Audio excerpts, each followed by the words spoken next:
એમના સાહિત્યનું પઠન કરવા જઈ રહ્યા છે ત્યારે સૌ પોતાના ઉમળકાથી આવ્યા છે. આમ તો કોઈ ગીત ગવાય એવી મનમાં કલ્પના હતી, પણ એ શક્ય ના બન્યું. તો એક પ્રાર્થના જે કાયમ વિશ્વગ્રામના કાર્યક્રમોમાં ગવાતી હોય છે, શુભ મંગલ હોય, હું ગાઉં છું. પ્રાર્થના સ્થિતિ.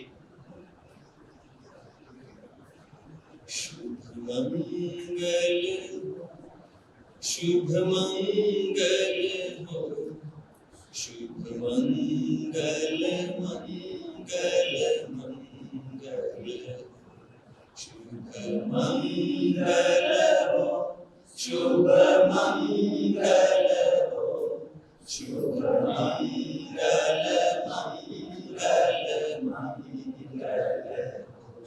નભ મંગલ ધરતી મંગલ હો, નભ મંગલ ધરતી મંગલ હો, धरती का कण कण मंगल हो,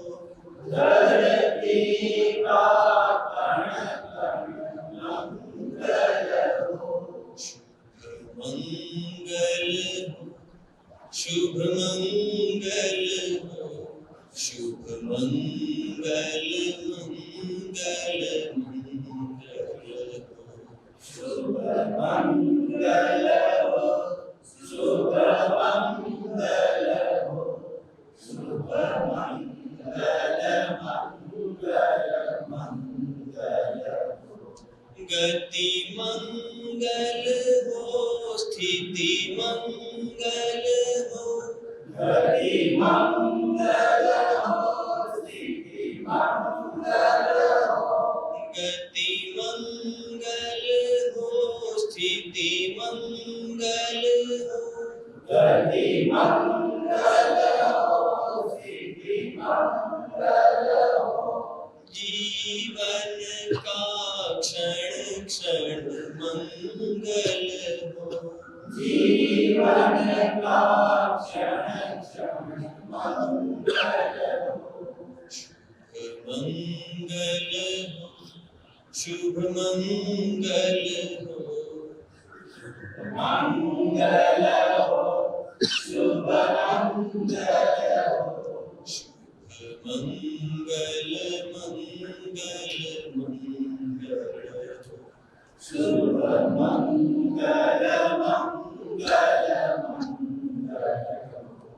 मति मंगल हो, प्रीति मंगल हो, मति मंगल हो, प्रीति मंगल हो, मति मंगल हो, प्रीति मंगल हो, मति मंगल हो, प्रीति मंगल हो, मानव की हर कृति मंगल हो, मानव की हर कृति मंगल हो, शुभ मंगल हो, शुभ मंगल हो, मंगल मंगल मंगल हो, शुभ मंगल मंगल मंगल हो, शुभ मंगल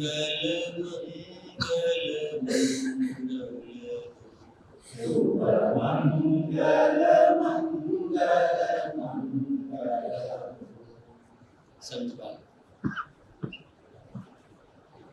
રઘુવીર દલસનભાઈ ચૌધરી, કેટલી જગ્યાએ દલસિંહ પણ લખેલું હોય છે, પણ આરબીએલના પાટિયા ઉપર તેજસ્વી તારલાઓની જે યાદી એમાં આ નામ લખેલું હોય, એટલે શાળાનો રેકોર્ડ એલસી આપણે વધારે માન્ય કરીએ, એટલે રઘુવીર દલસનભાઈ ચૌધરી.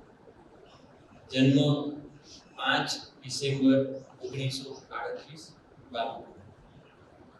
આપણા પંથકનું એક રત્ન. અમે 7મા ધોરણમાં આરબીએલડી હાઈસ્કૂલમાં ભણતા હતા એ વખતે રઘુવીરભાઈના સગા ભાણા મણીલાલભાઈ સાહેબ અમને હિન્દી ભણાવતા, અને હિન્દીમાં એક પાઠ આવતો એમ બાલ બાલ બચી. એટલે સામાન્ય રીતે તો લેખકોની વાત નહોતી થતી, પણ એ પાઠ આવ્યો એટલે એમને પાઠ કરતા ભૂમિકામાં લાંબો સમય લીધો, અને કે મારા સગા મામાએ લખેલું ગૌરવભાઈ, અને એમાં કંઈક બચી ગયા એની કંઈક વાત હતી, લગભગ રાંધીજા ફાટકની જ કંઈક વાત છે, કંઈક એમણે એ વખતે વાત કરી. પણ એ વખતે પહેલી વાર આ નામ કાને પડ્યું કે આપણા પંથકના એક લેખક છે રઘુવીર ચૌધરી, અને એની સાથે સાથે હાઈસ્કૂલમાં આવતા બીજું એક નામ પણ જોડાયું, ભોળાભાઈ પટેલ. એટલે આ બંને આ પંથકમાં સાહિત્યનું કામ કરનારા, આમ તો મફતભાઈ પણ ખરા, મફત ઓઝા પણ ખરા, પણ આમનું અહીંયા કર્મક્ષેત્ર વધારે એટલે વધારે યાદ રહે.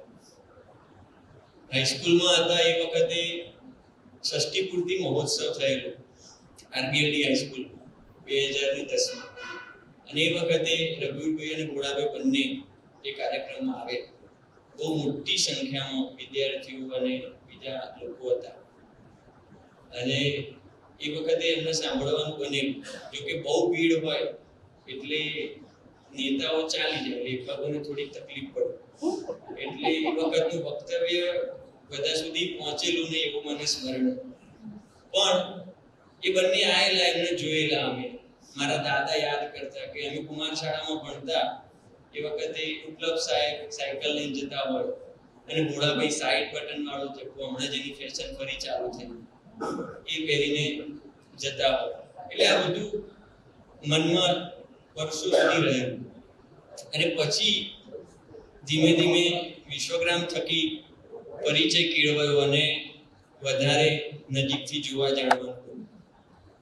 મેક્સિમમ અવાજ આટલો જ છે કદાચ, પણ પેલા બે અહીંયા સ્પીકર હતા એમાં અવાજ ઘૂંટાતો હતો, એટલે આપણે વધારે શાંતિ રાખીએ તો વધારે સરસ રીતે સંભળાય.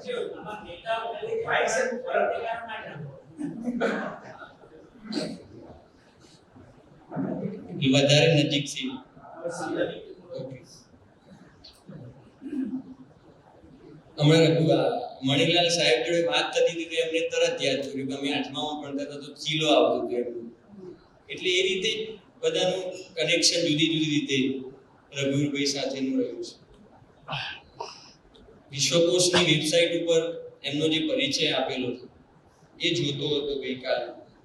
તો 1965માં કુમારચંદ્ર, 1967માં ઉમા સ્નેહ રશ્મિ પારિતોષિક, 75માં રણજીતરામ સુવર્ણચંદ્રક, 77માં ઉપરવાસ કથાત્રયી માટે સાહિત્ય અકાદમી દિલ્હીનો પુરસ્કાર, 1994માં દર્શક એવોર્ડ, 1990માં ઉત્તર પ્રદેશ હિન્દી સંસ્થાન તરફથી સૌહાર્દ સન્માન, 96માં ગોવર્ધન રામ એવોર્ડ, 97માં સાહિત્ય અકાદમી તરફથી કનૈયાલાલ મુનશી સુવર્ણચંદ્રક અને ગૌરવ પુરસ્કાર, 2010માં મહારાષ્ટ્ર રાજ્યની ગુજરાતી સાહિત્ય અકાદમી તરફથી કવિ નર્મદ પારિતોષિક, 2015માં જ્ઞાનપીઠ, 2019માં ગુજરાત યુનિવર્સિટી તરફથી માનદ દિલીપની પદવી અને 2024માં પદ્મશ્રી. લગભગ હવે બુકર પ્રાઇઝ જ બાકી રહ્યું એવું લાગે. તો આરબીએલડી થી ગુજરાતી સાહિત્ય પરિષદ અને પછી કેટલી સંસ્થાઓ સુધી વિસ્તરેલા રઘુવીરભાઈનું સન્માન કરવું, એમના સાહિત્યનું પઠન થાય, વાંચન થાય, એવો ખ્યાલ 3-4 વર્ષ પહેલા. હું વચ્ચે 2-3, અત્યારે તો પાર્ટી વ્યાસ ગામની શાળામાં શિક્ષક છું, પણ વચ્ચે 3-1 વર્ષ સ્કૂલ ઇન્સ્પેક્ટર તરીકે હતો ડેપ્યુટેશન. તો સોજા ગામની પ્રાથમિક શાળાની મુલાકાત લેવાનું થયું અને ત્યાં ભોળાભાઈ વિશે કશું જોયું નહીં. મને એમ હતું કે કમસે કમ ફોટો હોય, કંઈક હોય. અને એ નિમિત્તે એવો વિચાર આવ્યો કે સોજા ગામમાં કંઈક કાર્યક્રમ કરીએ. સંજયભાઈ સાથે પણ ઘણી વાર વાત થઈ. પછી એમ થયું કે એમનો તો કાર્યક્રમ કરીએ જ કરીએ, પણ રઘુવીરભાઈ તો છે જ, તો એમનો કાર્યક્રમ થાય અને પણ માણસા નગરમાં, માણસા પંથક તરફથી થાય. અને રાજેન્દ્રસિંહ કાર્યક્રમ પ્રિય માણસ, સતત દર અઠવાડિયે 15 દાડે કંઈક ના કંઈક આમંત્રણ તમને આપતા જ રહે. તો એ બધું નિમિત્ત ભેગું થયું અને સંજયભાઈ રઘુવીરભાઈના દીકરા, એમની સાથે પણ સતત સંવાદ ચાલતો હતો, એટલે એના પરિપાક સ્વરૂપે આજનો આ કાર્યક્રમ. ઉપરવાસ સાહિત્ય સભા લગભગ 25 વર્ષથી રાજેન્દ્રસિંહ ચલાવે છે અને રઘુવીરભાઈની કૃતિના નામ પરથી જ એનું નામ આપ્યું. એટલે આ કાર્યક્રમ ઉપરવાસ સાહિત્ય સભાના નેજા હેઠળ અને ઉપરવાસ સાહિત્ય સભાના સર્વે સર્વાકો, પ્રમુખો, મંત્રીકો રાજેન્દ્રસિંહ કાર્યક્રમની ભૂમિકા ભજવશે.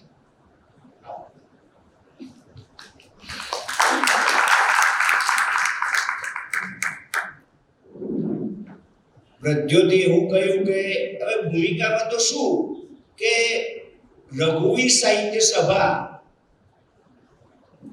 વર્ષો પહેલા આવી રીતે ચાલ્યું. પછી એક દિવસે એમના વિદ્યાર્થી બીબી પટેલ, ભરતભાઈ પટેલ અત્યારે ઉદ્યોગપતિ થયા, એ આવ્યા કે યાર રાજુભાઈ આવું તો એટલું હશે. મેં કીધું યાર અમાર તો આવું જોઈએ તો ફાટે ફાટ થાય ને, એમના અમારે તો પાકે કે એવું ના પકાવાય. અને પછી ભરતભાઈ ભાષા ભવનના વિદ્યાર્થી સાહેબના સીધે સીધા અને ગોલ્ડ મેડાલિસ્ટ બીબી પટેલ. એટલે પછી કે ના એવું ના ચાલે. પછી સાહેબ કે ના નામ નહીં, તો કે સાહેબ તમારા મોઢે બોલો. એટલે સાહેબને ભરતભાઈ મળ્યા, હું એ સાથે હતો, કે ઉપરવાસ સાહિત્ય સભા રાખો.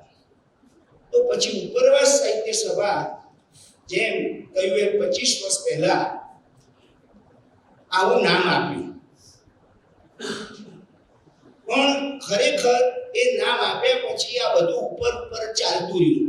ક્યાંથી શું આવે કશું ખબર પડે નહીં. 200 ને જમાડવા હોય તો 500 ને જમાડવા હોય તો 25,000 તો 50,000. આ આપણે દર વર્ષે આ યુવાન મિત્રો છે એના સાક્ષી. જન્માષ્ટમીનો પ્રવાસ થાય, ક્યાં જઈએ ક્યાં રહીએ કશી ખબર પડે. ભાઈ આ બધું ઉપરવાસનો ના કારણે આ બધું બન્યું છે. અને એક સિક્કો અમારી પાસે રંકેશભાઈ બહુ સારામાં સારું સંજયભાઈ રઘુવીરભાઈ એમ, એટલે કે હા રઘુવીરભાઈ કે તો યાર એમ. અને ગ્રામ ભારતીમાં કોઈ 50-70 માણસને રાખે, અમૃતભાઈ પેશવા જ ના દે. પણ ઉપરવાસ સાહિત્ય સભાનું નામ કહ્યું કે બસ તું પછી કઈ રહેવા જમવાનું કશું લઈશું નહીં. અને વર્ષો પહેલા ત્યાં એક સાહિત્ય સભા થઈ અને યુવાનો અને યુવતીઓ આવ્યા.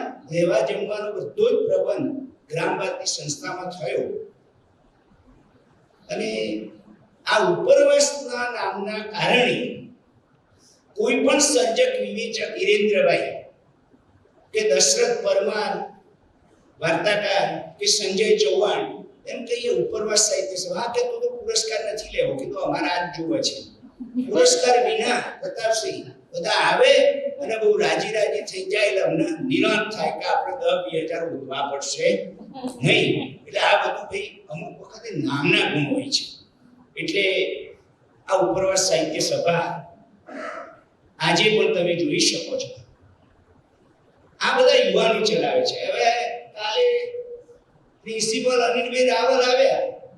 રાવલ એટલે હું મને કે આવો આવો, અને સાંજે 5 વાગે એ અહીં સફાઈ કરતા હતા. લો આ ઉપરવાસ સાહિત્ય સભાને અનિલભાઈ રાવલનું નામ ક્યાંય નથી. લો એવા કેટલાય યુવાનો છે કે જેમનું નામ નથી. આ તો બધા મને કે બાપુ બેસી જાઓ. બાપુ તો તારે બેહવાના જ નહીં પછી. અને ભારતીબેન એવું કહ્યું કે આ બધું છોડી દો તમે અને યુવાનોને આપો. મેં કીધું આપેલું જ છે ને બેન. અને ભારતીબેન હમણાં વિશ્વગ્રામમાં મળે ત્યારે કહ્યું કે આ વખતના કાર્યક્રમમાં ટોટલી તમે ના રહેશો. પણ ભારતીબેન નથી રહેવું હતું. પણ પછી આ બધું યુવાનો હોદ કરે તો પછી બાપા સીતારામની જોડી લઈને ફરનાર તો એક જોવો ને. એટલે આ બધું ઉપરવાસમાં એટલા માટે થયું. લો આજે 150 નો જમણવાર ના દાતા હું શોધતો હતો સાહેબ. અને સામેથી હું ગામમાં ફરું ને બધાને કહું ભાઈ લાવો 500,000 એમ કર. મને આ ગમે. આ સ્વામિનારાયણ સંપ્રદાયમાં 25 વર્ષ રોટલા ખાધા એટલા ફાવે પ્રજ્ઞાબેન. એટલે પછી રાહ જોતો હતો. અને ગ્રામ ભારતી સંસ્થાના પ્રિન્સિપાલ નિલેશભાઈ ચૌધરીનો ફોન આવ્યો કે બાપુ ટોટલી ભોજન સમારંભનો દાતા હું, કોઈ કહેવાનું નહીં. મેં કીધું યાર ઓછું હોય કહેવું તો પડે ને. આટલા બધા 25,000 ખર્ચ કરતા હોય તો એવા નિલેશભાઈ ચૌધરી. અને આવી રીતે બધા રાજી કરે છે. અને એના કારણે આપ સૌ આવો છો. અને તો જ આ કાર્યક્રમ બધાને એવું હતું કે હવે રઘુવીરભાઈના દર્શન કરીએ. ઘણા લોકો તો ફોટા પડાવવા આવ્યા છે, ઘણા લોકો તો કંઈક ભેટ લઈને આવ્યા છે. પણ આ સંચાલકે એવું કહ્યું છેલ્લે બધાને સાહેબ સાથે ફોટો પડાવવા મળશે, બે ઘડી ઊભા રહેજો. તો આપ સૌ બસ આટલી જ વાત કહી આપ સૌને વંદન વંદન અને વંદન. અને જોયું સાહેબ અહીં બેસતા નહોતા કે ના મારા મિત્રને બેસાડો, હું સામે બેસું. જો આને તમે શું કહેશો? આની એક છે તિલક બાગ 1 અને તિલક બાગ 2, રઘુવીર ચૌધરી.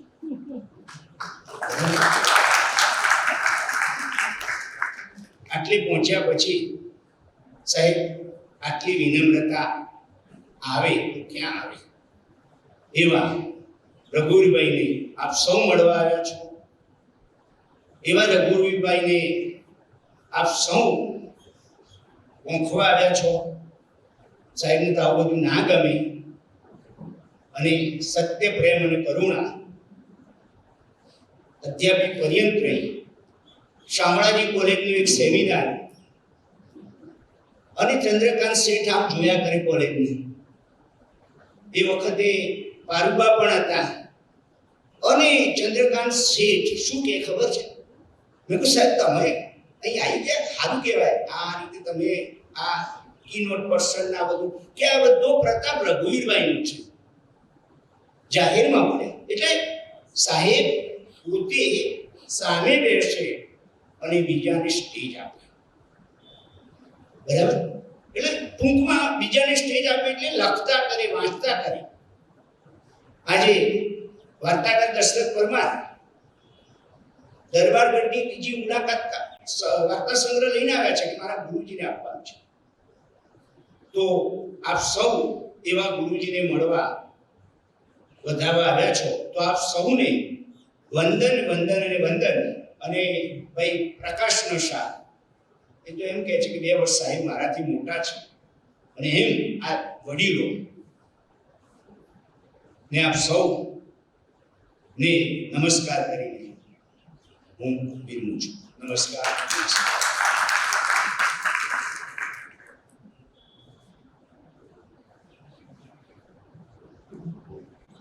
બાપુપુરા ગામમાં ગામવતી થયેલું.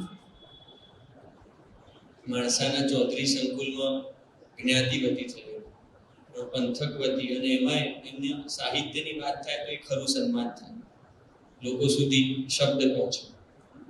રઘુવીરભાઈએ ઘણા બધા સાહિત્ય સ્વરૂપોમાં કામ કરેલું, પણ એ પોતે કવિ તરીકે ઓળખાવું પસંદ કરેલું અને એમની કવિતાઓમાં જુદા પ્રકારે તાકાત છે.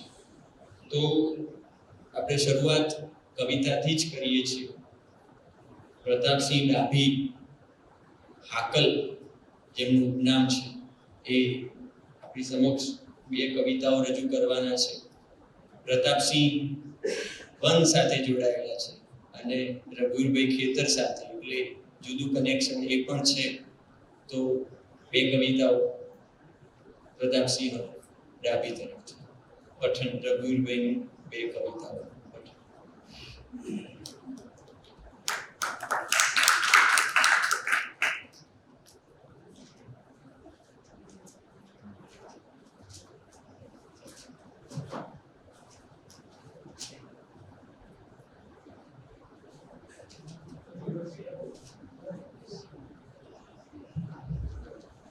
નમસ્કાર. પ્રજ્વલભાઈએ મારું વન સાથેનું કનેક્શન બતાવ્યું. ઉપરવાસ છે ને, આમ તો મારો વનનો પણ શબ્દ છે, કેચમેન્ટ એરિયા કહીએ એને અંગ્રેજીમાં. અને અમે નીચેવાસમાંથી અહીંયા આ ઉપરવાસ સુધી આવ્યા છીએ. જેણે ઉપરવાસમાં રહીને છેક નીચે આખા ગુજરાત, આખી ગુરુદર ધરતી ઉપર જેણે શબ્દને વહેતો કર્યો છે, એમને પ્રણામ, નમસ્કાર. પ્રકાશભાઈએ વાત કરી હતી કે ભાઈ આ હાકલ આવવાના છે, તો એમને પૂછી લેજો કે ક્લોઝમાં કરવાના છે કે તરન્નુમમાં કરવાના છે. પણ પ્રદ્યોતભાઈએ તરન્નુમ કર્યું જ છે, એટલે તરન્નુમ જ હોય. પછી પહેલા તો અહીંયા એમના પંથકમાં આવ્યો છું, તો આમ બહાર વિસ્તારનો છું, પણ અનર્થ પ્રદેશ આમ તો કહેવાય, એમાં આવ્યો છું. ને એક ગીત જે છે, મેં ગાંધીનગર સાહિત્ય સભામાં એમના હું 4 વર્ષથી અમે શબ્દ જે દીપોત્સવી અમે તો કરીએ છીએ, એમાં એમના કોઈને કોઈ કવિતાઓ લઈએ છીએ. એમાં ઉકાયેલી કવિતાઓ જ બંને આજે હું અહીંયા આપની સમક્ષ પ્રસ્તુત કરવાનો છું. એમાંનું પહેલું જે ગીત છે ને, એ તમે જુઓ, તમે જ્યારે એને સાંભળશો ને એના શબ્દોમાંથી પસાર થશો ત્યારે એમ લાગે કે અમને પણ લાગે કે અમારા જે પૂર્વસૂરીઓ છે, જે એમના શબ્દોમાં જે નજાકત છે, એ નજાકત શૃંગાર છે, પણ કેવો નજાકત ભર્યો છે ને, એની મજા લેજો આમાં. અને આ પંથકને, આ શેડાને અનુરૂપ પણ કવિતા છે. આ ફૂટપાથ પરથી અમે આવ્યા છીએ બધા, પણ આ ગીત જે છે એ શેડાને કે વહેલી સવારે રવિવાર પાણક માલ્યા, વહેલી સવારે રવિવાર પાણક માલ્યા,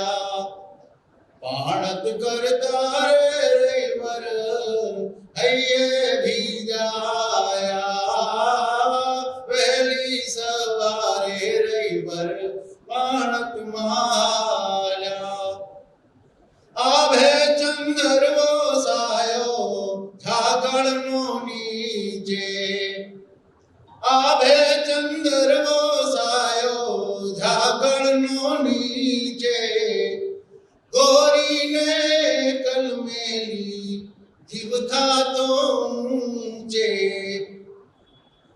ઉગે ઉગમણી કોરે સોનેરી માયા ઉગે ઉગમણી કોરે સોનેરી માયા પડખું બદલે છે ધીરે ગોરીની કાયા વહેલી સવારે રઈવર પાણત માલ્યા ચાંદાને જોતો સૂરજ ઉગમણે ભોળો ચાંદાને જોતો સૂરજ ઉગમણે ભોળો તાતણિયા કીધા મંદી પાણેરો ઢોળ્યો દાતણિયા કીધા મંદી પાણેરો ઢોળ્યો ખેતરની વાડે ડમરો જુગાના સંકેતો પકડજો ખેતરની વાડે ડમરો મગમગ તો ડોલે આંગણમાં તુલસી ક્યારે ચરકલડી બોલે વહેલી સવારે રઈવર પાણત માલ્યા પાણત કરતા રે રઈવર હૈયે ભી જાયા બદલાય છે હવે જુઓ ઝટપટ ભાથું લઈ ગોરી લીલેરી વાટે ઝટપટ ભાથું લઈ ગોરી લીલેરી વાટે વનરાવન આવે સામું રુદિયાને ઘાટે ભોજનિયા જમતા રઈવર ટીંબાના ઢાળે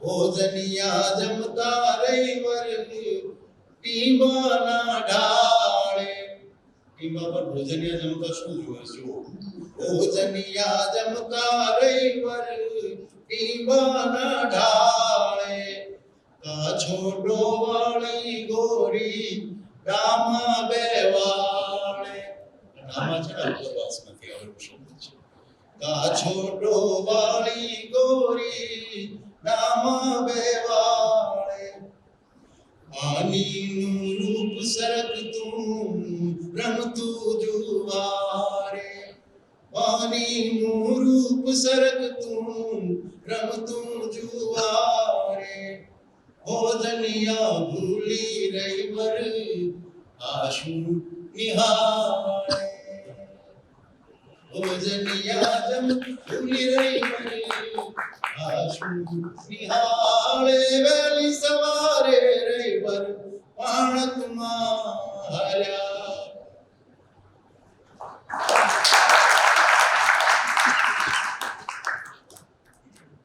બીજું જે લયાન્વિત છે આ લયાન્વિતની પ્રકાશભાઈ હું હિસ્ટ્રી કહું છું અડધી મિનિટ લઈને મેં ફેસબુક પર ગાવા ગમ્યું જે ગીત ગાંધી યુગ પંડિત યુગના ને અત્યારે જે વરિષ્ઠ જે કવિઓ છે બધાની કૃતિઓ હું એના ભાવ સ્પંદ મુજબ એને ગાઈને ફેસબુક પર મૂકતો હતો અને વિનોદ જોશીને જ્યારે નરસિંહ મહેતા એવોર્ડ મળ્યો તે દિવસે ત્યારે હું જુનાગઢમાં હતો મારા ફોરેસ્ટના રેસ્ટ હાઉસમાં સૌથી પહેલું જે ગાવા ગમ્યું જે ગીત જે મેં ફેસબુક પર એ વખતે અપલોડ કરેલું એ આ રાજસ્થાન અને એ આજે ફરી આપ સૌની સમક્ષ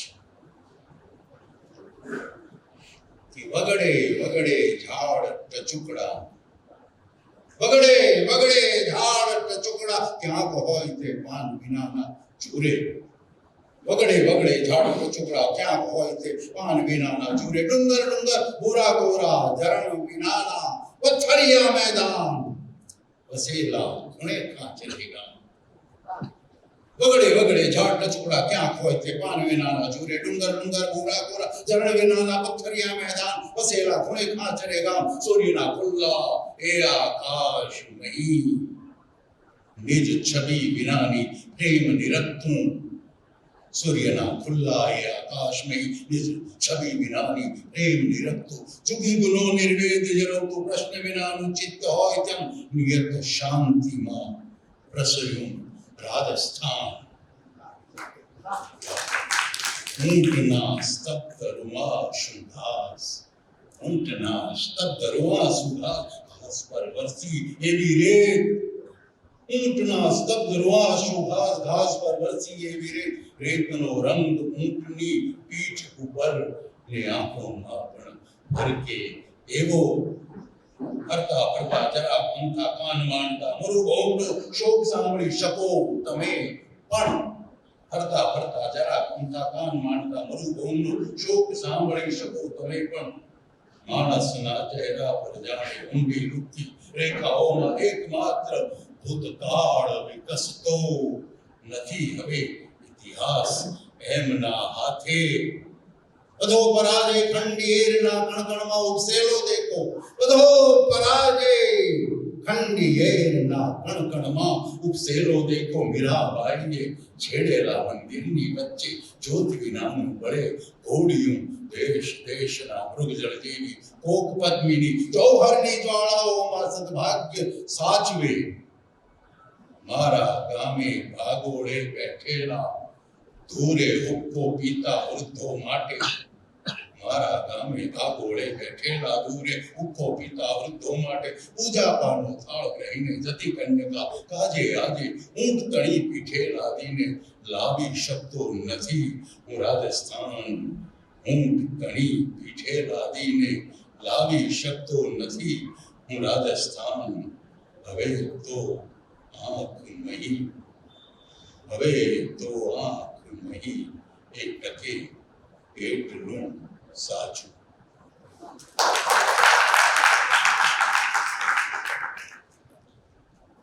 દૂરદર્શન ઉપર રઘુવીરભાઈના મોઢે સાંભળેલું અને એ વખતેથી પ્રિય કવિતા બની એટલે એક તો અમે કહેલી જ ને બીજું એમને જાતે પસંદ કર્યું પણ અવાજનો વિશેષ લાભ સામાન્ય રીતે એવું કહેવાય કે કવિઓ ગરીબ હોય અનિલભાઈ તો એક જોક પણ કહેતા હોય કે ભાઈ એક કવિ પાત્ર પસંદગી માટે ગયા પછી પ્રશ્નોત્તરી ચાલી એમાં રસોઈની વાત જ ના પૂછી છોકરી કે રસોઈનું તો કઈ પૂછ્યું જ નહીં તમે કે હું તો કવિ છું આપણે કે બહુ આવક સાથે રસોઈ કરવાની થશે પણ આ એવા કવિ જે પોતે પ્રકાશક છે પોતાનું પ્રકાશન ગૃહ રંગદ્વાર પ્રકાશન કદાચ એમ મને એમ થાય કે ઉમાશંકર ને યુનિવર્સિટી એરિયામાં બંગલો લે અને રઘુવીરભાઈ ફ્લેટમાં રહે તો રોકાણ મૂળે એમણે ઘરમાં ના કર્યું પ્રકાશન ગૃહ બનાવવામાં કર્યું અને જુદી રીતે ઓશિયાળા ના રહેવું એ આખો ભાવ જે હોય છે ખેડૂતના ઘેર ગામડામાં એ પણ એમાં પ્રગટ થાય છે પણ કવિતા છે ફૂટપાથ અને શેડો તમે જુઓ શેડો પણ સામાન્ય જનનું પ્રતીક છે અને ફૂટપાથ પણ શેડો અને રાજમાર્ગ નથી કહ્યું ફૂટપાથ કહ્યું છે તમસા મહેતા વૃક્ષ પવનમાં દિવાળીથી દેવ દિવાળી ધરાધામ પાદરના પંખી બચાવના આ બધા એમના કાવ્ય સંગ્રહો છે આપણે બાર પ્રદર્શનમાં મૂકેલા છે બધી એક એક કોપી રંગદ્વારમાંથી લાવીને મૂકી છે છેલ્લે જોયા પછી કોઈને એમ થાય કે મારે બી ખરીદવું તો 25% વળતર સાથે ખરીદી પણ શકાશે અજય એ સંભાળવાનું છે હવે રઘુવીરભાઈની સાથે જેમનું સતત સ્મરણ થયા કરે એવા ભોળાભાઈ વિશે રઘુવીરભાઈએ જે લખેલું છે એ આરબીએલના જ એક શિક્ષક અને આમ મારા ગુરુ રહેલા અમૃતભાઈ સાહેબ રજૂ કરશે અમૃતભાઈનો પણ પ્રતાપસિંહ જેમ એકદમ વડલા જેવો અવાજ અમને હિન્દી ભણાવતા અને એ પાછા રઘુવીરભાઈના શબ્દ વાવું શબ્દ ઉછેરું શબ્દની છાયા કરું શબ્દ તણી સરિતા થકી નવયુગને સિંચ્યા કરું. પ્રદ્યુત અમારો વિદ્યાર્થી અને હું રઘુવીરભાઈનો વિદ્યાર્થી અને રાજેન્દ્રસિંહ વાઘેલા સાહેબ પણ અમારા શિક્ષક. આખી એક પરંપરા ચાલે છે. સાહિત્યની આ સભામાં આમ તો પઠન કરવાનું છે એટલે કોઈ બીજું કશું બોલાય નહીં, કારણ કે ઔચિત્ય ભંગ થાય. પણ સાહિત્યનો એક લગાવ છે, એક પ્રેમ છે એટલે થોડીક ચિંતા થાય. અંકિત ત્રિવેદી, અશોક ચાવડા, હરદ્વાર ગોસ્વામી, આ પેઢી સાથે ઘણો સમય બેસવાનું થતું.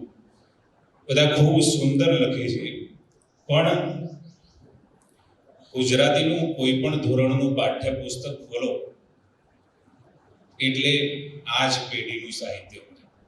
તમે જુઓ કે સામે પણ જે શ્રોતા વર્ગ બેઠો છે એ પણ તમને એ એક પેઢી જોવા મળશે. માધ્યમો બદલાય છે, જીવનની તરેહ બદલાય છે, રસના વિષય બદલાય છે. એટલે સાહિત્યમાં ક્યાંક મારી જ વાત કરું, હું વાંચનમાં ખૂબ ગરીબ. મારા પિતાજીની ઉંમર 77 વર્ષની છે, પણ રવિવારે પણ એ લાઇબ્રેરીમાં મળે તમને નિયમિત વાચક. આ બધું જ સાહિત્યમાં આમ તો શ્રેષ્ઠ રચના એ પોતાના વાચકને શોધી લે છે, પણ એવી રચનાઓ પણ થોડાક સમયમાં આપણને ઓછી જોવા મળી. સાહેબશ્રીએ ભોળાભાઈ પટેલ વિશે જે નિબંધ લખ્યો છે સાહેબની પરવાનગીથી, આખો નિબંધ તો નહીં પણ એનો કેટલોક ભાગ અત્રેથી પઠન કરું છું.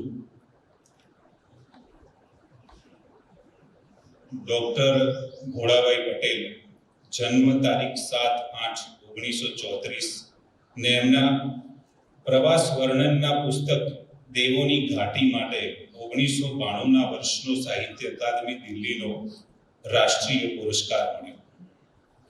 એથી એમના ઘણા ચાહકોને એમ લાગશે કે એક જુવાન લેખકનું રાષ્ટ્રીય સન્માન થયું. ભોળાભાઈના પ્રસન્ન વ્યક્તિત્વની આ ખૂબી છે કે ઉંમરે એમની તાજગીને ઝાંખી પાડી નથી. એમની સહૃદયતા પાંડિત્યના ભારથી દબાઈ નથી. એમની જવાબદારીઓએ એમના પ્રવાસ શોખ પર કાપ મૂક્યો નથી. અનેક માઠા અનુભવો અને લોહીના દબાણની તકલીફ પછી પણ એમનું હાસ્ય ત્ર્યંબકના અટ્ટહાસ્યનો વારસો ધરાવે છે. શંકર સાથે જ એમના નામનો નાતો એવા પિનાકીન ઠાકોર અને ભોળાભાઈ બંને ધોધમાર હશે. શબ્દનું સૌંદર્ય જુઓ મિત્રો.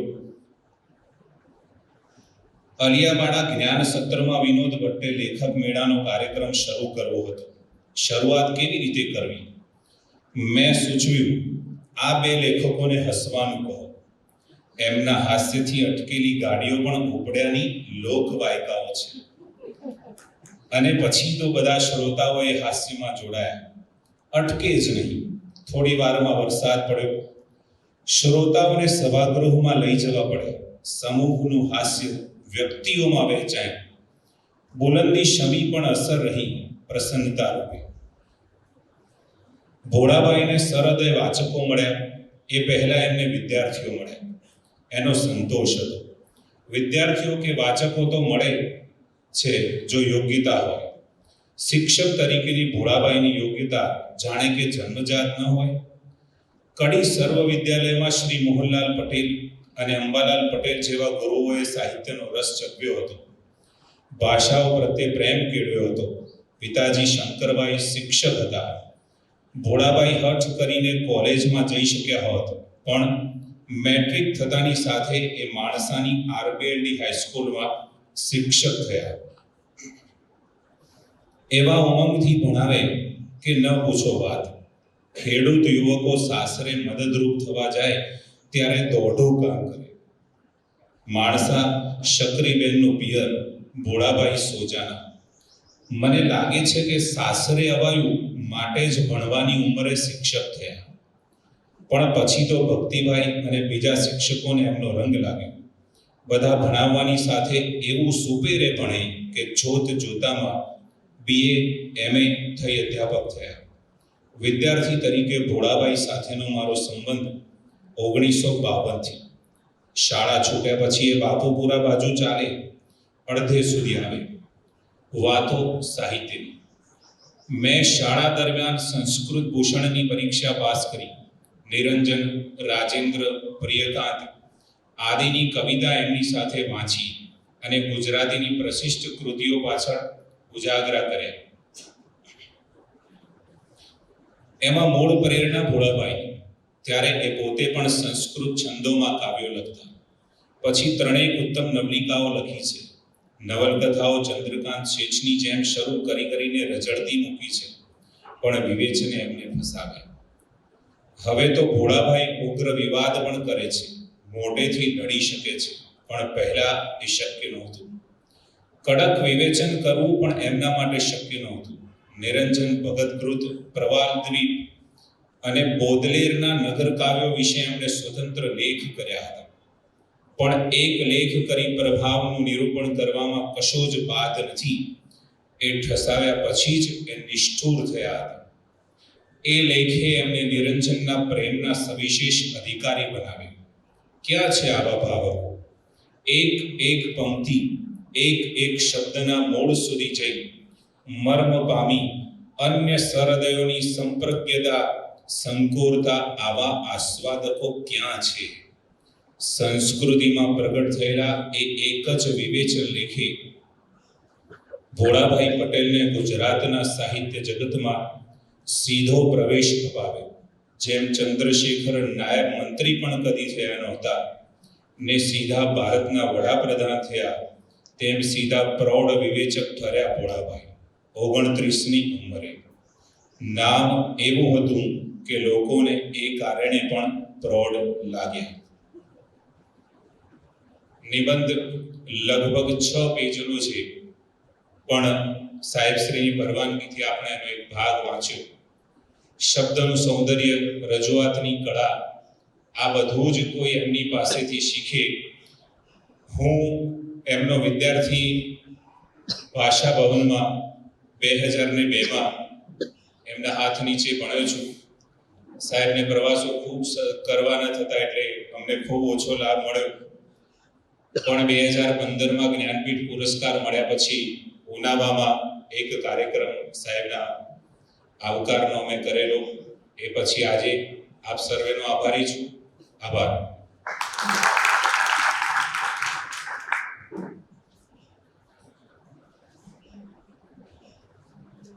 અમૃતભાઈ સાહેબ અમને RBLD માં હિન્દી ભણાવતા, અને મને યાદ છે 8-9માં અમે હું ને તો સાથે સતત પ્રશ્ન પૂછ્યા કરે કોઈ અઘરા શબ્દો વિશે, અને પછી પાછા કે કરે ખરેખર તો તમારે પૂછવાનું હોય પણ તમે પૂછતા નથી એટલે હું પૂછું. અને એ વખતે ઘણા જવાબો આપવાનું થતું. પહેલી પરીક્ષામાં ગણિતમાં નાપાસ થયેલો ને હિન્દીમાં 50માંથી 31 હાઈએસ્ટ. એટલે એટલું કડક તપાસે કે 31 માર્ક જ હાઈએસ્ટ 50માંથી. એટલે આ બધું યાદ આવે છે. ભોળાભાઈ ગુજરી ગયા એ વખતે એનો એ આખી અંતિમ વિધિ અને બધું દૂરદર્શન ઉપર લાઈવ થયેલું, અને રમેશ તન્ના કદાચ એ વખતે કરતા હતા. એ બધું જોતા એમ યાદ આવતું હતું કે આટલી બધી ભાષાઓ, જે વિનોબા બહુ બધી ભાષાઓ જાણતા હતા, એમ વિનોબા પછી આ એક નામ જાણેલું કે બહુ બધી ભાષાઓના જાણકાર. એટલે કેવું કેવું કામ કરીને ગયા છે. રઘુવીરભાઈ ભોળાભાઈના પ્રીતિપાત્ર તો બને જ, કારણ કે એ તો શિક્ષક હતા, પણ ઉમાશંકર, દર્શક, પન્નાલાલ તો વેવાઈ થયા. એટલે આ ઊંચાઈના માણસો સાથે એક જુદો સંબંધ બંધાવવા માટે પણ એક ઊંચાઈ જોઈએ છે. એટલે સ્થૂળ ઊંચાઈ તો છે જ, પણ એ ઊંચાઈ હશે જ તો જ આવા મોટા ગજાના લોકો સાથે સીધો હૃદયનો નાતો બંધાય. અને એ જ ઊંચાઈના કારણે દરેક વ્યક્તિને એમને સાથે જોડાવવું ગમે, એમના કાર્યક્રમમાં આવવું ગમે.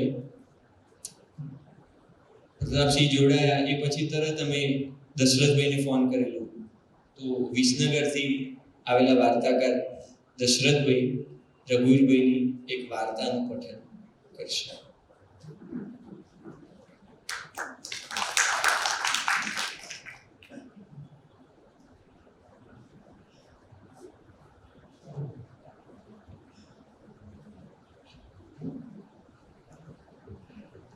સૌને વંદન. પરમ શ્રદ્ધેય મુરબ્બી શ્રી રઘુવીરભાઈ સાહેબ સાથે મારા અનુબંધની વાત વૃદ્ધોને બહુ ખબર ના, પરંતુ મારી પેઢીના ગ્રામ જીવનની વાર્તાઓ લખતા લેખકો માટે આવા પ્રખર પૂર્વસૂરીઓની વાર્તાઓ મારી નજર સમક્ષ છે. અમે એમની વાર્તાઓ વાંચીને લખતા શીખ્યા. અને મારો બીજો અનુબંધ સાહેબ સાથેનો એ કે મારા બીજા સંગ્રહની પ્રસ્તાવના સાહેબ શ્રીએ લખેલી, એ મારું ખૂબ મોટું સપનું છે. સાહેબની ઘણી વાર્તાઓ વિશે વાત થઈ શકે અને પાઠ પણ થઈ શકે, પરંતુ સમયની સંકળામણ અને આયોજકોની અનુકૂળતા જોતા હું એક નાનકડી ટૂંકી વાર્તા એમની સાંકળ નામની વાર્તાનો પાઠ કરીશ. તો વાર્તાનું શીર્ષક છે સાંકળ. બસ 15 મિનિટ થોભવાની હતી. આગલી સીટ પર બેઠેલા ભાઈ કોઈ પણ પેસેન્જરની સામે જોયા વિના જ નીચે ઉતર્યા. એમની બેબી પાણી પીવા માંગતી હતી. પત્ની પણ પતિની વ્યવસ્થા શક્તિ માટે ઊંચો અભિપ્રાય ધરાવતી હોત તો પાણી પીવાની ઈચ્છા બતાવત. એ જાણતી હતી કે શ્રીમાનને અહીંનું પાણી ભાવતું નથી અને બીજા કોઈને ભાવે એમ એ ઈચ્છતા નથી. એકવાર પહેલા આગ્રહ કરી જોયેલો, ત્યારે જવાબ મળેલો કે પોણા કલાક પછી અમદાવાદ આવી જાય છે અને પોણા કલાકમાં પાણી ન પીવાથી કોઈનો જીવ ગયો એવો એકેય દાખલો હજી નોંધાયો નથી. પત્નીને ખાતરી હતી તે પ્રમાણે શ્રીમાન ચોકલેટ અને પેપરમીન્ટ ખરીદી લાવ્યા. પત્નીનો ખોબો ભરાઈ ગયો. બેબી ખુશ થઈ ગઈ. એણે એમાંથી એક પપ્પાને આપી અને એક મમ્મીને. બેબીના પગ નીચે દબાયેલા ફ્રોકના ગજવાને બહાર કાઢી એની મમ્મી એમાં ચોકલેટ ભરવા લાગી.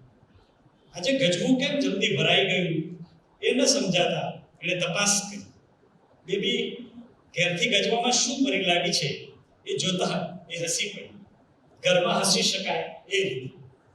પત્નીનું હાસ્ય ભાઈને ગમતું હોવા છતાં એ અત્યારે કવેળાનું અને બિનજરૂરી લાગ્યું. ત્યાં વળી પત્નીએ બેબીના ગજવામાંથી દોર બાંધવાની સાંકળનો ટુકડો બહાર કાઢ્યો અને એની 1 ફૂટ જેટલી લંબાઈ એની આંખો સામે લટકાવી. પતિ હવે તો ગુસ્સે થવાની હદ સુધી આવી ગયા, પણ બેબીએ એમનું ધ્યાન પોતાના ભણી વાળ્યું. મમ્મીના હાથમાંથી એ સાંકળનો ટુકડો લઈ લેવા બેબી ઊંચી થઈને હાથ લંબાવી રહી હતી. પત્નીની નજર પતિના ગંભીર ચહેરા પર. બહાર ફેંકી દો, રડશે. સંવાદ ટૂંકમાં પતી ગયો. પણ તે દરમિયાન બેબીએ સાંકળ પોતાના હાથમાં પકડી લીધી હતી અને એને મૂકવા માટેની સલામત જગ્યા શોધી રહી હતી. તું કોની, મમ્મીની કે પપ્પાની? એ પ્રશ્નના જવાબમાં બેબી પપ્પા માટેનો પોતાનો પક્ષપાત છેલ્લા 6 માસથી સતત બતાવી રહી હતી. અને પપ્પાના ગજવામાં સાંકળ મૂકવા હાથ ઊંચે કર્યો. પપ્પાએ સાંકળ પર કાંટની અસર જોઈ, પણ અત્યારે એ બેબી રડે નહીં એની કાળજી રાખવા માંગતા હોવાથી અણગમો પ્રગટ ન કરી શકે. બસ ઉપડી પછી બેબીએ પપ્પાના ગજવામાં હાથ નાખી ખાતરી કરી અને મમ્મીની હાથ છાતીનો ટેકો લઈને બારી બહાર જોઈ. સાંકળના વજનથી લચી ગયેલા ગજવા મળી પતિશ્રીને મજબૂરીથી જોઈ રહેલા જોઈને પત્ની હસી. તને હસવાનો થાક નથી લાગતો? પણ હું હસ્યોનો થાક તમને શેનો લાગે? તું તારું વર્તન સુધારતી નથી. જ્યાં જોઈએ ત્યાં એવી ને એવી. તો શું બહુરૂપી બનું? એને મૂર્ખનો સરપાવ આપીને હજી સુધી આ સ્ત્રીએ પોતાને એકેય વાર સીધો જવાબ આપ્યો નથી એવો અફસોસ કરવા એ થોડી વાર મૂંગા રહ્યા અને પછી બસની બહાર જોઈ. બેબી ખસીને એમની પાસે ગઈ. એમના ગજવામાંથી સાંકળ કાઢી પછી કંઈક બોલી જે કોઈને સમજાય નહીં. કોઈ એના તરફ ધ્યાન આપતું નથી. એ જોઈને એ એકલી સાંકળની કડીઓ ગણવા લાગી. 1 2 3 4 5 7 10. ભાઈએ પત્ની સામે જોયું. એમ સૂચવવા કે ત્યાં હજી બેબીને 10 સુધી ગણતા નથી શીખી. પત્નીએ મમ્મી તરીકે બેબીને ઠપકો આપતા પહેલા હાથથી વહાલ કર્યું અને કહ્યું 10 નથી, આ તો 7 કડીઓ છે. ના 10. પપ્પા હસ્યા. બેબીએ એની મમ્મીનો વિરોધ કર્યો. એ એમને ગમ્યું હોવું જોઈએ. એમને મધુરતાથી કહ્યું, બેબી બાલ મંદિરમાં જાય એ પહેલા તું એને 10 સુધી ગણતા શીખવી શકવાની નથી. પણ માનતી જ નથી. આજ સવારે હું બાને કહેતી હતી કે શનિવાર છે, ત્યાં અડવાડાઈ વચ્ચે બોલી ઉઠી, ના બુધવાર. કેટલું કહ્યું તોય માને જ નહીં કે આજે શું વાર છે. પતિને રસ પડતો જોઈને પત્નીએ બીજા દાખલા આપવા શરૂ કર્યા. એ સાંભળતા હતા ને બેબી સાંકળ સાથે કશીક ગોઠવણમાં પડી હતી. એ જોઈ રહ્યા હતા. હવે પત્ની પોતાનું વક્તવ્ય પૂરું કરવામાં છે એ જોઈને સલાહ આપવાની ફરજ બજાવતા હોય એમ બોલે, તું તો 1 વર્ષ શિક્ષિકાની નોકરી કરી ચૂકી છે. તે આ જે બધા દાખલા આપ્યા એમાં એકેયમાં તું આ 3 વર્ષની બેબીને મનાવી શકી નથી. પણ હું જે ભણી અને મેં જે ભણાવ્યું એમાં એવો એકેય દાખલો આવ્યો જ નથી. કુદરતે આપેલી મૂળ બુદ્ધિ ઘસાઈ જતી હશે. પથ્થર સાથે ઘસાવાથી બીજું શું થાય? તે મને પથ્થર કહ્યો. પથ્થરને તો ઓળખી શકે. તું મને શું ઓળખવાની હતી? પ્રતિભાશાળીને ઓળખવા પૂરતી બુદ્ધિ જોઈએ. આ અપૂરતી બુદ્ધિ પણ તમને સીધા રાખવા માટે પૂરતી થઈ પડે છે તો ભગવાનનો પાડ માનો કે વધુ બુદ્ધિશાળી મળી નથી. નહીં તો માથા ભારે થઈ પડે તમારા જેવા સીધા સાધા માણસને. બસ હવે બહુ થયું. મંગલાષ્ટકની પ્રતિજ્ઞાઓ યાદ કરી છે. પુરુષોની આખી જમાત જ મંગલાષ્ટક લિમિટેડ પર નભે છે. બે બસમાં ઉતરી જવાની ઈચ્છા બતાવીને પપ્પા મમ્મીની વાતચીત અટકાવી. અહીં ન ઉતરાય એમ પપ્પા સમજાવતા રહ્યા, પણ બેબી માનતી ન હતી. હવે રડવાની તૈયારીમાં હતી. ત્યાં મમ્મીએ એને બારીમાંથી નીચે કૂદી પડવાનો રસ્તો બતાવ્યો. એથી ભાઈશ્રી ગુસ્સે થયા. એ કેમથી જાણી લાવેલા કે બાળકોને પ્રેમથી શીખવેલું જ એમના વિકાસમાં ઉપયોગી થાય છે. એ જ્ઞાન થયા પછી પત્નીને બેબી પર ગુસ્સે થવા બદલ અઠવાડિયામાં 2-3 વાર ઠપકો આપતા. ફક્ત છેલ્લું અઠવાડિયું ગામમાં રહ્યા ત્યાં એમને ઠપકો આપવાની એકે તક મળી ન હતી. ખેતરમાં જતા, સવારે ખેતરમાં જતા, બપોરે ઊંઘતા અને સાંજે પત્તા રમતા. પત્ની સાસુનો સદભાવ મેળવવા વધુ ને વધુ કામ કર્યા કરતી. એને ખબર હતી કે અઠવાડિયાથી વધુ રહેવાનું નથી. બેબી પડોશીના છોકરા સાથે ધૂળમાં રમતી. કોઈક વાર એકલી હોય ત્યારે આંગણામાં ભેંસોની ગમાણ પાસે જતી અને નવી વિયાયેલી ભેંસની પાડીને સંબોધીને કંઈક બોલતી. એણે જોયું હતું કે દાદીમાં ભેંસને ચાર કે ખાણ નિર્વાહતા ત્યારે કંઈક ને કંઈક બોલતા. દાદીમાને એકવાર તો એમ લાગ્યું પણ ખરું કે આ ભેંસ જેવડી બેબલી મારા ચાળા પડે છે. બસમાં પેસેન્જર સળવળી રહ્યા હતા. બસ શહેરમાં પ્રવેશી ચૂકી હતી. પત્નીએ પૂછ્યું, આ સ્ટેન્ડે જ ઉતરવું છે ને? તો શું છેલ્લા સ્ટેન્ડે જઈને પાછું આવવું છે? તમે એવું નક્કી કરો તો મારાથી ના પડાય ખરી? ભાઈને લાગ્યું કે આ થોડા દિવસમાં પત્નીમાં કંઈક ફેરફાર થયો છે. જે લાગે છે તો આકર્ષક, પાકું બોલવાની શક્તિ એ વધારી આપી છે. ખુશ પણ કેટલી બધી છે. એના ચહેરા પર પેલા ન જોયેલી લાગણીની તાજગી પણ ઉપસી આવી છે. બેબી સાંકળનો ટુકડો બસમાં ભૂલી ગઈ હોય તો એમને ગમ્યો હોય. બેબીને તેડીને રિક્ષામાં બેઠા. પછી એમની ડાબી બાજુ પત્ની બેઠી. બેબીએ સાંકળ વળી પાછી એમના ગજવામાં સીધી દીધી. ઘેર આવીને એમણે પહેલું કામ સાંકળને માળિયા પર ફેંકી દેવાનું કર્યું. બેબીની નજર ચૂકવ્યા વિના એમ કર્યું એ એમની ભૂલ હતી. ઘેર પહોંચ્યા પછી રડવાની સૌથી અનુકૂળ જગ્યા બેબીને મળી ચૂકી હતી. એણે પગ પછાડવાનું પણ શરૂ કર્યું.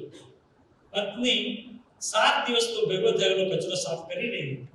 એ કચરામાં પડીને બેબી આરોટવાનું પણ શરૂ કરે એ ભયથી ટેબલ મૂકીને એમને માળિયા પરથી સાંકળ દોરે ટુકડો ઉતાર્યો. અત્યારે એમના સમગ્ર સંચિત ક્રોધનો ભોગ એ જડ પદાર્થ બની ગયો હતો. એમણે બેબીની પાસે સાકર ફેંકી, એથી પણ બેબીને ખોટું લાગે, એ છાની ન રહી. હવે મમ્મી પાસે આવી, સાકર લઈને એણે બેબીના હાથમાં મૂકી.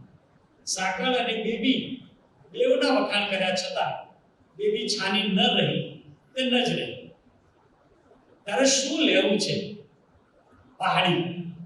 અહીં ક્યાંથી પાડી? મમ્મીએ બેબીનું મન વાળવાના પ્રયત્ન શરૂ કર્યા. કાલે સવારે પાડી લઈ આપશું વગેરે. ભાઈને લાગ્યું કે આ રીત બરોબર નથી. ખોટું બોલીને બાળકને છાનું રાખવાને બદલે બહેતર છે કે દંડવા દેવું. એમણે ક્યાંક વાંચેલું છે કે બાળકો મા બાપ પાસેથી જ ખોટું બોલવાનું શીખે છે, બાકી ખોટું શું એની એમને ખબર હોતી નથી. એમણે આ વૈચારિક ભૂમિકા કાનમાં રાખીને પત્નીને ઠપકો આપવો શરૂ કર્યો. ખોટું શા માટે બોલે છે? અહીં પાણી ક્યાંથી લાવવાની છે? એને ક્યાં ખબર છે ખોટું શું ને સાચું શું? એ તો ઘરથી નીકળતી વખતે જ પાણીને સાથે લાવવાનું કહેતી હતી. મેં એને મનાવી લેવા કહ્યું કે ત્યાંથી નવી પાણી લાવીશું, ખાલી ભંડારમાં મળે છે. પતિ સહેજ હશે. પત્નીએ વિગતવાર વાત કરી. બેબી દરરોજ અચૂક પાણીનો રોટલો ખવડાવતી. પાણી એની કેવી રાહ જોઈ રહેતી વગેરે ચિત્રાત્મક શૈલીએ વર્ણવીને આખી વાતનું રહસ્ય જણાવ્યું. તમે બજારમાંથી ખરીદી લાવ્યા હોત તો એ સાકરને બેબી રમવા માટે હાથમાં લેતે ખરી. આ તો પેલી પાણી સાથે જે મમતા બંધાઈ ગઈ એનો દોર છે. પતિ વિચારવા લાગે, તો શું દરેક બાળકમાં સંબંધની આવી સચ્ચાઈ હશે? રસોડામાં કામે લાગેલી પત્ની ઘરેણા ઉતારીને બાજુ પર મૂક્યા.